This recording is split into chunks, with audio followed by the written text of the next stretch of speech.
అసెంబ్లీకి ఎందుకు రారన్న వ్యాఖ్యలపై స్పందించారు. కాంగ్రెస్ పార్టీ అనేది 1.5 షేర్ మాత్రం ఉంది.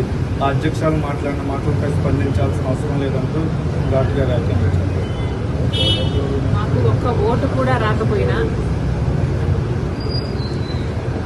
జగన్మోహన్ రెడ్డి గారు సమాధానం చెప్పాల్సింది కాంగ్రెస్ పార్టీకి కాదు, రాష్ట్ర ప్రజలకు జగన్మోహన్ రెడ్డి గారు సమాధానం చెప్పాలి. మాకు ఎన్ని ఓట్లు వచ్చాయి అన్న విషయం పక్కన పెడితే జగన్మోహన్ రెడ్డి గారికి అయితే 38% ఓట్లు వచ్చాయి కదా. జగన్మోహన్ రెడ్డి గారి పార్టీకి 11 సీట్లు అయితే వచ్చాయి కదా. మరి ఎందుకు అసెంబ్లీకి వెళ్ళటం లేదు? మీరు ఎమ్మెల్యేలుగా ఉంటే మెంబర్ ఆఫ్ లెజిస్లేటివ్ అసెంబ్లీ మెంబర్స్గా ఉండి మీరు ఎందుకు వెళ్ళటం లేదు? వెళ్ళటం లేదు కాబట్టి రాజీనామా చేయండి అని మేము డిమాండ్ చేస్తే ఆ ప్రశ్నకు సమాధానం ఇవ్వకుండా మేము ఇన్సిగ్నిఫికెంట్గా అన్నట్టు మాట్లాడారు జగన్మోహన్ రెడ్డి గారు. జగన్మోహన్ రెడ్డి గారికి సూటి ప్రశ్న, మాకు ఎక్కువ ఓట్లు రాలేదంటున్నారు. సరే, మీకు 38% ఓట్లు వచ్చాయి. మరి వచ్చి కూడా మీరేం చేస్తున్నారు? దాంట్లో 11 సీట్లు గెలిచి కూడా మీరేం చేస్తున్నారు? దాంట్లో మీకు మాకు ఏమిటి తేడా? మాకు ఓట్లు రాలేదు కాబట్టి మేము అసెంబ్లీకి వెళ్ళలేదు. మీకు ఓట్లు వచ్చినా 11 సీట్లు గెలిపించినా జగన్మోహన్ రెడ్డి గారు అసెంబ్లీకి వెళ్ళకపోతే మాకు ఆయనకు ఏమిటి తేడా? ఆయనకైనా ప్రజలు 38% ఓట్లు ఎందుకు ఇచ్చినట్టు జగన్మోహన్ రెడ్డి గారు దానికి సమాధానం చెప్పాలి. కాంగ్రెస్ పార్టీ ఒక జాతీయ పార్టీ. జగన్మోహన్ రెడ్డి గారు పుట్టక ముందు నుంచి ఉంది కాంగ్రెస్ పార్టీ. అలాంటి కాంగ్రెస్ పార్టీని ఈరోజు చిన్న చేసి మాట్లాడుతున్నారు. ఏ కాంగ్రెస్ పార్టీ అయితే రాజశేఖర రెడ్డి గారు సేవ చేశారో, ఏ పార్టీలో అయితే రాజశేఖర రెడ్డి గారు ముఖ్యమంత్రి 2 సార్లుగా అధికారం చేపట్టి ఆఖరికి తన ప్రాణం కూడా ఏ పార్టీలో అయితే త్యాగం చేశారో ఆ కాంగ్రెస్ పార్టీ గురించి జగన్మోహన్ రెడ్డి గారు చాలా చిన్న చేసి మాట్లాడారు. అయ్యా జగన్మోహన్ రెడ్డి గారు, మీరు పుట్టక ముందు నుంచి ఉంది కాంగ్రెస్ పార్టీ. అలాంటి కాంగ్రెస్ పార్టీ గురించి మాట్లాడే అర్హత మీకు లేదు. మీరు మాట్లాడదలుచుకుంటే మీ పార్టీ గురించి మాట్లాడండి, వైసీపీ గురించి మాట్లాడండి. వైసీపీ ఏం చేసిందో చెప్పండి. మీరు పూర్తి మద్యపాన నిషేధం అని చెప్పి మోసం చేశారు. రైతులకు 3,000 కోట్ల ధర స్థిరీకరణ నిధి ఇస్తాము ప్రతి సంవత్సరము అని మోసం చేశారు. మెగా డిఎస్సీ అని మోసం చేశారు. ఆఖరికి పోలీసుల్ని కూడా మీ ఇంటి కుక్కల్లాగా బిస్కెట్లు వేస్తే పనిచేసే మీ యంత్రాంగంలాగా మీరు వాడుకొని ఆఖరికి కాదంబరి కేసులో అయినా చూసాము, ఎంతో మందిని డోర్ డెలివరీ చంపేసి డోర్ డెలివరీ చేయడం చూసాము. మీ అరాచకాలను, మీ మాఫియాలను జనాలు తట్టుకోలేక మిమ్మల్ని ఓడించారు. ఒకప్పుడు ఏ రాజశేఖర రెడ్డి గారి కొడుకుకైతే అవకాశం ఇవ్వాలని 151 సీట్లను మీకు ఇచ్చారో అదే ప్రజలు మిమ్మల్ని ఓడించి 11 సీట్లు మీకు ఇచ్చారు అంటే ఎందుకు ఇచ్చారో ఆలోచన చేయండి. ఆ 11 సీట్లు కూడా మీరు గెలిచిన ఎమ్మెల్యేలుగా ఉండి మీరు ఎమ్మెల్యేలుగా అసెంబ్లీకి వెళ్ళకపోతే మీరు ఎందుకు గెలిచారో ఆలోచన చేయండి. మేమేమీ గెలవలేదు. సరే, ఎందుకు గెలవలేదు? ఎందుకంటే ఈసారి ప్రజలు చాలా డిసిసివ్గా ప్రభుత్వాన్ని మార్చాలి అన్న ఉద్దేశంతో ఓట్లేశారు కాబట్టి మాకు ఓట్లు పడలేదు. ప్రజలలో కాంగ్రెస్ పార్టీ పట్ల ఆదరణ లేదు అనడానికి వీల్లేదు. ఎందుకంటే దేశంలోనే చూస్తున్నాం, కాంగ్రెస్ పార్టీ ఎదుగుతుంది.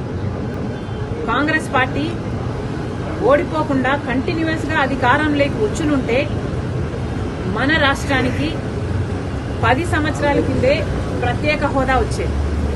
దాదాపు 1,50,000 కోట్లు విలువ చేసే విభజన హామీలు అన్ని కాంగ్రెస్ పార్టీ నెరవేర్చుండే. దురదృష్టం కాంగ్రెస్ పార్టీ రాలేదు. ఈసారి కూడా కాంగ్రెస్ పార్టీకి ఓట్లు ఎందుకు పడలేదు అంటే మీ పుణ్యమే. కాంగ్రెస్ పార్టీ కేవలం ఇంత డెసిసివ్ గా ఓట్లు ఎలక్షన్లు జరిగాయి కాబట్టే మిమ్మల్ని అధికారంలోంచి దించడానికి ప్రజలు నిర్ణయించుకున్నారు కాబట్టే ఈసారి చంద్రబాబు గారికి ఓట్లేసి గెలిపించారు. కాంగ్రెస్ పార్టీకి అభిమానులు లేక కాదు. మళ్లీ చెప్తున్నాం, జగన్మోహన్ రెడ్డి గారు నిన్న ఏదైతే బడ్జెట్ మీద ప్రెస్ మీట్ పెట్టి చెప్పారో వాస్తవానికి అది అసెంబ్లీలో ఫ్లోర్ ఆఫ్ ద హౌస్ మీద జగన్మోహన్ రెడ్డి గారు మాట్లాడాల్సిన విషయాలు. మరి జగన్మోహన్ రెడ్డి గారు అసెంబ్లీలో మాట్లాడకుండా ప్రెస్ మీట్ లో చెప్తే మేము అంతకంటే ముందు అంతకంటే బాగా ప్రెస్ మీట్ పెట్టి చెప్పారు బడ్జెట్ గురించి. మరి మాకు జగన్మోహన్ రెడ్డి గారికి ఏమిటి తేడా? ఓట్లేసి గెలిపించారు, మీకు 38% ఉంది అని గొప్పలు చెప్పుకుంటున్నారే, అది కూడా ఉండేటట్టు మిగుల్చుకునేటట్టు మీరు వ్యవహరించటం లేదు, ప్రవర్తించటం లేదు. మళ్లీ జగన్మోహన్ రెడ్డి గారికి చెప్తున్నాం, ఇన్సిగ్నిఫికెంట్ పార్టీ మాది కాదు, ఇన్సిగ్నిఫికెంట్ పార్టీ మీది, వైసీపీది. వైఎస్ఆర్ లేని వైసీపీది, ప్రజాక్షేమం లేని వైసీపీ. మళ్లీ చెప్తున్నాం, వైసీపీ లీడర్లకు, జగన్మోహన్ రెడ్డి గారికి, మీరు మెంబర్స్ ఆఫ్ లెజిస్లేటివ్ అసెంబ్లీ, అందుకనే ప్రజలు మిమ్మల్ని గెలిపించారు. మీకు అసెంబ్లీకి పోయే ధైర్యం లేకపోతే రాజీనామాలు చేయండి. రాజీనామాలు చేసి మళ్లీ కావాలంటే రెఫరెండంకి ప్రజల దగ్గరికి వెళ్ళండి. రెఫరెండం కోసం ప్రజల్ని అడగండి. మీరు గెలిపించినా మేము అసెంబ్లీకి వెళ్ళము అని చెప్పి రెఫరెండంకి వెళ్ళండి.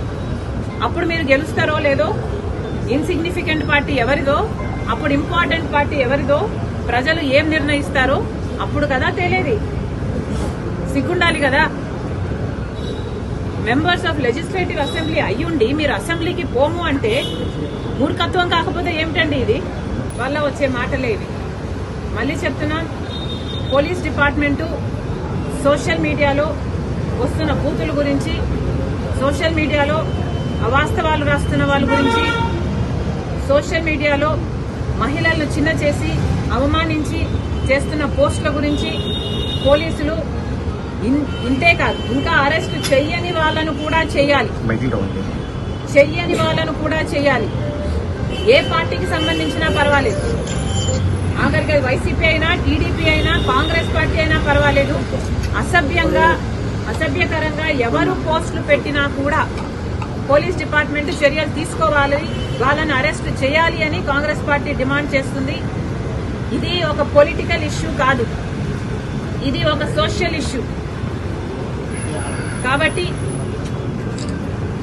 సోషల్ ఇష్యూగా దీన్ని పరిగణలోకి తీసుకొని పాలిటిక్స్ కు అతీతంగా సోషల్ మీడియాలో అసభ్యకరంగా ఎవరు ఏ పోస్టులు చేసినా, ఏ కమెంట్లు చేసినా కూడా పోలీసు వాళ్ళు యాక్షన్లు తీసుకోవాలి. గతంలో చేసిన కమెంట్లకు కూడా ఎవరు ఎంత క్షమాపణలు అడిగినా కూడా ఇది క్షమించరాని నేరం. సోషల్ మీడియాలో నిజంగా చాలా బూతులు, తిట్లు, అసలు లిమిట్ లేకుండా పోయింది. కాబట్టి ఎవరు ఎంత ప్రాధేయపడినా మమ్మల్ని క్షమించండి అని సోషల్ మీడియాలో వేడుకుంటున్నా, ఎవరైతే బూతులు పెట్టారో వాళ్ళ మీద తప్పకుండా యాక్షన్ తీసుకోవాలి. ఇది ఒక పొలిటికల్ ఇష్యూ కాదు, సోషల్ ఇష్యూగా చూడాలని మరొకసారి పోలీసుల్ని మీరు చేస్తున్న పనికి అభినందిస్తూ కాంగ్రెస్ పార్టీ డిమాండ్ చేస్తుంది.